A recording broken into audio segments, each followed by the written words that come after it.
그리고 에스더 7장 2절과 3절 두 절 말씀을 우리 같이 한 목소리로 읽겠습니다. 에스더 7장 2절입니다. 네, 우리 2절부터 같이 한번 읽어볼까요?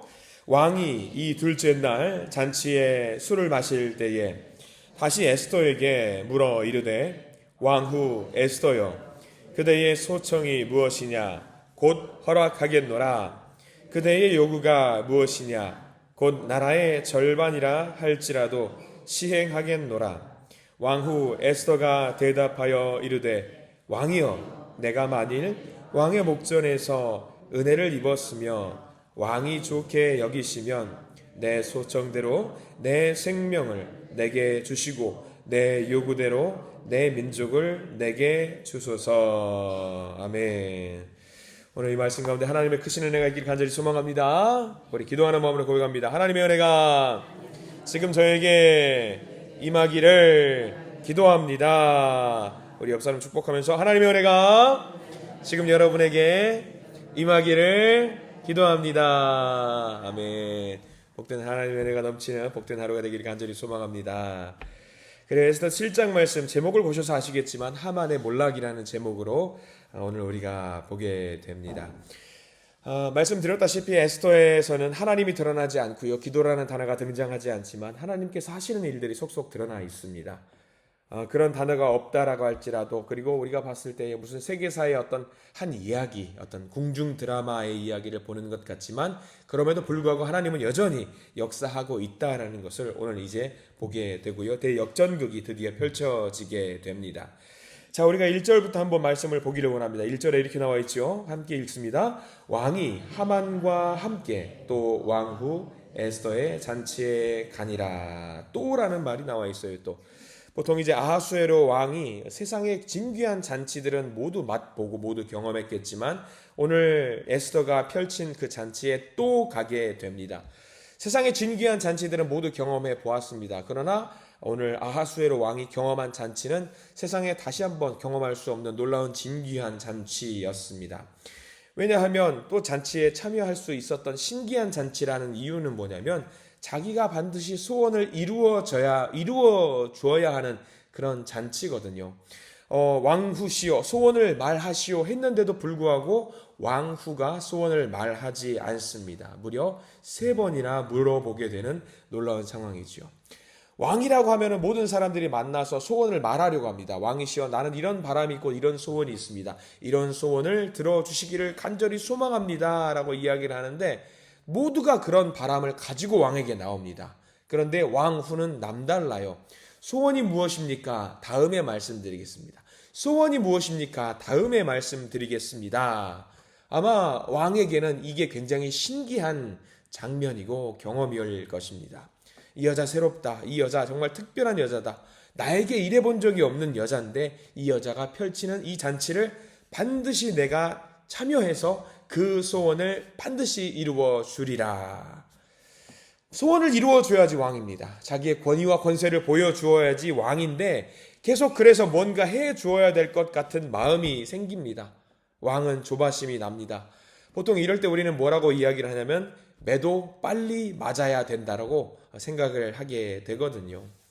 아마 이 말씀을 보면서 저는 그 생각이 들었습니다. 예전에 제가 고등학교 시절 때 수능 모의고사라는 걸 보게 됩니다. 매달 봤어요. 지금은 뭐 1년에 한 2번인가 3번밖에 안 본다고 해요. 수능 모의고사를 보면은요, 매달 보는데 제가 고등학교 2학년 때 저를 가르치셨던 담임 선생님께서 굉장히 특별한 정책을 펼치셨던 기억이 나요. 그때 당시 수능은 400점 만점이었는데 모든 학생들에게 동일하게 기준을 잣대를 가지고 학생들에게 시험을 응시할 수 있게 하는데 전교 1등이라도 상관없고 전교 꼴등이라도 상관없습니다. 1점 오르면은 그 달은 살아나가는 겁니다. 전교 1등이라고 할지라도 1점이 깎이면 무조건 한 대를 맞아야 돼요. 근데 모의고사 성적표가 나오는 날이었어요. 제가 그때 당시 1점이 떨어졌던 기억이 있어요. 계속 올랐습니다. 계속 올랐는데 1점이 떨어졌는데 그럼 어떻게 해요? 성적표를 받아보고 나서 윤영민 부르면은 앞으로 나가야 됩니다. 그리고 다리 걷어 가지고 한 대를 무조건 맞아야 돼요. 이거는 균일합니다. 전교 꼴등도 떨어지면 맞고 오르면 사는 겁니다. 근데 금요일이었던 걸로 기억이 나는데 선생님이 뭐라고 말씀하시면 야 오늘 내가 좀 바쁘니까 타작은 내일 하자. 미치는 겁니다. 그러면은 이거 그 반에 있는 아이들 모두 다 미쳐버리는 거예요. 그럼 이제 그 다음 날까지 기다리고요. 종례 시간 기다립니다. 선생님 오셔가지고 종례를 하려고 하는데, 야, 내가 오늘 팔이 아프니까 다음 주에 하자. 이제 토요일, 일요일 이틀 동안 이제 미치는 겁니다. 이제 월요일이 오기를 간절히 기다려야 돼. 그 기다리는 시간이 그냥 맞고 끝내면 좋겠는데 계속 기다려야 되니까 이제 머리 아픈 거죠. 왕이 지금 아마 그런 처지가 아닐까 싶어요. 왕이니까 빨리 이루어줘야 돼요. 내게 주어진 이 숙제를 빨리 처리해야 되는데 왕후가 어떻게 나오냐면 소원을 말하시오 다음에요. 소원을 말하시오 다음에 하니까 이게 마음이 막 빨리 이루어지고 싶은 그런 마음이 계속 있는 거예요. 그래서 잔치에 갈 수밖에 없어요. 안 갈 수가 없는 거예요. 이게 에스더가 하나님께 지혜를 요청했던 것, 기도했더니 이 지혜를 주신 거라고 생각이 들어요. 그래서 우리가 방금 2절 말씀, 그런 말씀이 있잖아요. 왕이 둘째 날 잔치에 술을 마실 때에 또 물어보는 거예요. 똑같은 거 물어보는 거예요. 왕후 에스더여, 그대의 소청이 무엇이냐? 이제 허락하겠노라. 나라의 절반이라도 주겠노라라고 지금 이야기를 하고 있는 거죠. 근데 이제 2절 말씀은 상황이 많이 달라요. 그 전까지는 어떤 자기가 3일 동안 금식을 했기 때문에 얼굴이 조금은 더 수척해졌고 조금 더 말라있는 모습이겠지만 지금은 이제 그것들이 모두 이제 없어지고 잘 먹고 건강한 모습으로 있기 때문에 유달리 더 왕비가 아름다워 보일 수 있는 상황이거든요. 왕비가 아름다워 보이겠다. 내가 소원을 들어줘야 되겠다. 그리고 나를 위한 잔치를 펼쳐 주었겠다. 얼마나 기분이 좋습니까? 왕후가 정말로 모든 것을 다 이루어 줄 것 같은 그런 소망으로, 그런 바람으로 지금 나간 거죠. 이전에 중요한 단어가 있다라고 한다면 무엇이냐면 2절 중간에 보면은 그대의 소청이 무엇이냐? 곧 허락하겠노라 라는 말이 나와요. 곧. 여기 동그라미 표시해 두시면은 중요한 게 곧 허락하겠노라. 그대의 요구가 무엇이냐? 곧 나라의 절반이라도 라고 나와 있어요.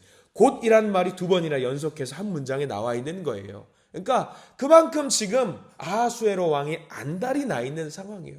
마음이 다 열렸어요. 마음이 홀딱 지금 에스더가 모든 것을 빼앗아가는 상황이지요. 자, 만약에 처음에 3일 금식하고 나서 에스더가 왕 앞에 나왔을 때 왕이 물어봅니다. 그대의 소청이 무엇이냐? 그때에 만약에 에스더가 내 소망은 이것입니다. 내 바람은 이것입니다. 라고 만약에 이야기를 했다라고 한다면 그 소원이, 그 소망이 이루어졌을까? 아마 이루어지지 않았을 겁니다. 그래서 에스더가 기도했던 겁니다. 하나님, 가장 적중한 지혜를 주시고 가장 적절한 때를 주시고 가장 적절한 방법을 주셔서 그대로 이루어지기를 소망합니다. 기도했을 때에 하늘의 방법으로 에스더에게 이루어지게 만들어 주셨던 거지요. 이게 기도하는 사람의 자세입니다. 여러분 에스더를 잘 보셔야 돼요. 우리는 그 앞전까지 모르드게를 잘 봤죠. 지금 에스더를 통해서 우리가 무엇을 봐야 되냐면 에스더를 통해서 한 민족을 살려주었다? 그것도 중요합니다. 근데 에스더를 통해서 우리가 무엇을 배워야 되느냐? 그녀가 어떻게 기도했는지 그거를 우리가 잘 봐야 돼요. 내 뜻과 내 바람이 아니라 하나님의 방법대로 이 뜻이 이루어지기를 소망합니다. 를 우리가 기도해야 됩니다. 왜냐하면 여러분들 기도하지 않고 일을 하면은요, 그 일은 누가 하는 거예요? 내가 하는 거잖아요. 그럼 내가 하면 일을 잘할 수 있을까 못할까? 잘할 수 있을 겁니다. 잘할 수 있는데 그 일은 어느 수준까지만 되냐면 내가 하는 만큼만 되는 거예요. 근데 기도하고 하면은요, 그 일을 누가 하게 만드는 거예요? 하나님께서 하시게 만드는 거예요. 그러면 어느 레벨까지 되는 거예요? 내 레벨을 넘어서 하나님의 레벨로 그 일이 되게 만드는 거거든요. 그렇기 때문에 우리가 기도해야 되는 거예요. 하나님이 역사해 달라고 하는 것은요, 내 능력을 넘어서 하나님의 역사하신 대로 이 일이 이루어지기를 소망합니다라고 맡기는 거예요. 그렇기 때문에 우리는 기도하는 사람이 되어야 됩니다. 하나님이 하실 수 있게. 자, 그래서 이제 아하수에로 왕이 물어봅니다. 무엇을 원하느냐? 근데 3절에 드디어 이 에스더 여왕이 왕후가 자기의 소망하는 것을 말하거든요. 우리 3절 말씀 다시 한번 읽어볼까요? 시작. 왕후 에스더가 대답하여 이르되 왕이여, 내가 만일 왕의 목전에서 은혜를 입었으며 왕이 좋게 여기시면 내 소청대로 내 생명을 내게 주시고 내 요구대로 내 민족을 내게 주소서. 여기는 두 가지 단어가 병합해서 막 나와요. 첫 번째는 굉장히 조심스럽게 왕에게 여전히 나아갑니다. 왕후 에스더가 대답하여 왕이여 내가 만일 왕의 목전에서 은혜를 입었으면 왕이 좋게 여기시면 해가지고 계속 아하수에로 왕을 높여주는 일을 합니다. 그리고 드디어 자기의 소망을 이야기하지요. 무슨 자기의 소망은 뭐예요, 여러분들? 딱 두 개입니다. 뭐예요? 첫 번째는 내 생명을 내게 주시고. 이거 무슨 이야기예요? 굉장히 어렵게 말을 썼습니다. 내 생명을 내게 주시고. 이거 무슨 말이죠? 살려주세요. 이 말에 살려주세요. 이 말을 듣고 아하수에로 왕이 깜짝 놀라죠. 살려달라고? 지금 자기가 죽을 위기에 처해 있다는 얘기인데 이게 무슨 말인가? 그리고 내 민족도 살려주세요 이야기를 하고 있는 거죠. 이게 굉장히 중요합니다. 상대방을 존중하면서 뜻밖의 이야기를 합니다. 생명 달라, 살려달라. 이게 무슨 이야기일까? 근데 가만 보니까 이 일을 누가 만들었냐면 만든 사람은 하만일지인데 이거를 최종적으로 사인한 사람이 누구냐? 왕이 유대 민족을 다 죽이라고 하는 조서에 사인을 한 거예요. 왕이시여 살려주십시오. 왕께서 조서에 사인을 한 그 조서가 거기에 내 이름도 들어 있습니다. 그러니까 그 조서를 물리시고 저도 살려주시고 우리의 민족도 살려주시옵소서라고 이야기를 하는 거예요. 이 조서를 그대로 진행이 된다라고 한다면 그 조서가 그대로 시행이 된다라고 한다면 결국은 왕후도 죽을 수밖에 없습니다. 모두 다 죽게 되었습니다. 죽게 되는 것은 왕이 손해를 보는 것입니다. 라고 지금 4절 말씀에 계속 이야기를 하는 거거든요. 4절 제일 끝자락에 이렇게 나와 있어요. 4절 제일 뒤에 보면은요. 왕의 손해를 보충하지 못하였으리다 라고 나와 있으니까 왕은 이 조서를 시행하면은요. 왕께서 손해보는 일입니다. 라고 이야기를 하고 있어요.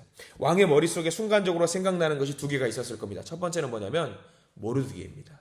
왜 모르드게가 생각이 나냐면 바로 그 얼마 전까지 자기의 목숨을 구하기 위해서 암살자들을 고발했던 모르드게, 그 모르드게가 유대인이었다는 것을 왕이 기억을 하고 있어요.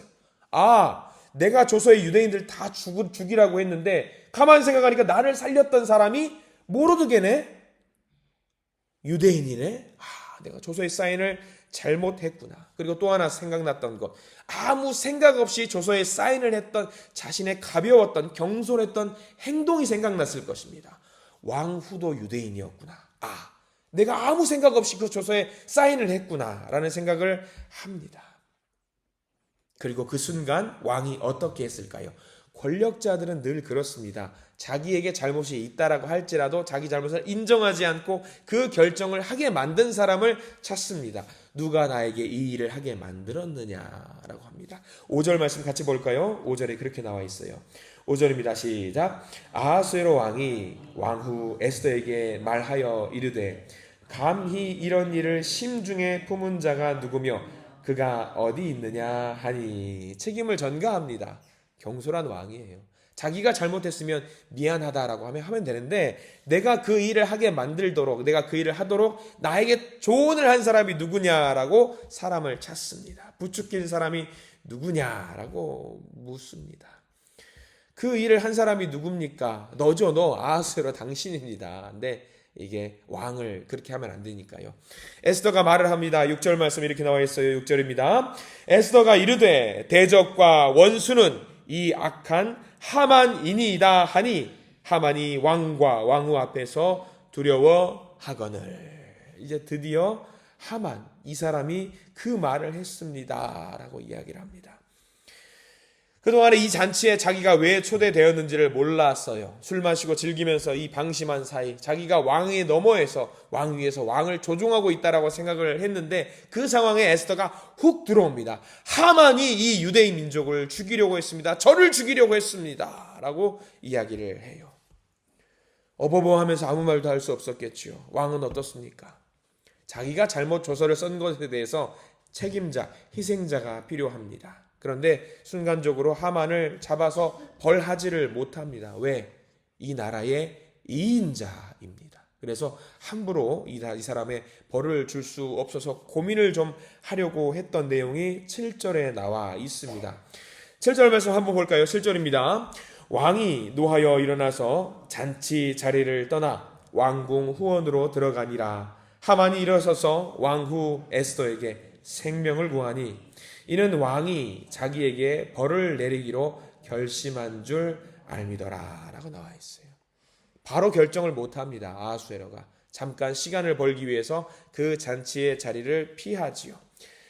분명히 법적으로는 처벌을 해야 되는데 그럴 수 없는 거예요. 왜냐하면 하만이 자기 사람이라는 것을 알고 있기 때문에 고민을 하고 있는 거죠. 그 순간에 왕이 잠깐 자리를 비운 사이에 하만이 에스더에게 목숨을 구걸합니다.